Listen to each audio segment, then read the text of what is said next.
ठीक है, मैं उस ठंडी में मुझे बुखार हुआ था, सेट पे किसी ने मुझे मेडिसिन नहीं लाके दिया। मैं चिल्ला रही थी मुझे मेडिसिन चाहिए, बुखार में लथपथ थी, बट मेरे डिमांड किसी ने नहीं पूरा किया।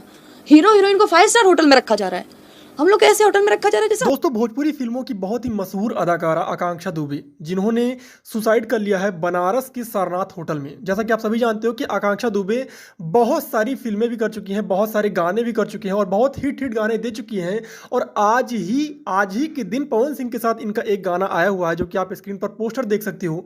वो गाना आया हुआ है और आज ही ये खबर आती है कि आकांक्षा दुबे ने सुसाइड कर लिया। जैसा कि आप सभी जानते हो कि आकांक्षा दुबे पवन सिंह के साथ भी कई सारे गाने कर चुकी हैं और भोजपुरी में लगभग सभी कलाकारों के साथ ये गाने कर चुकी हैं और फिल्में भी की हुई हैं और इनके गाने सुपरहिट भी रहे हैं। लेकिन अभी तक ये पता नहीं चल पाया कि आकांक्षा दुबे ने ये कदम क्यों उठाया। बाकी आप इस बारे में क्या सोचते हैं, कमेंट सेक्शन में अपनी राय जरूर दीजिएगा। ठीक है, मिलते हैं अगली वीडियो में। Thank you so much.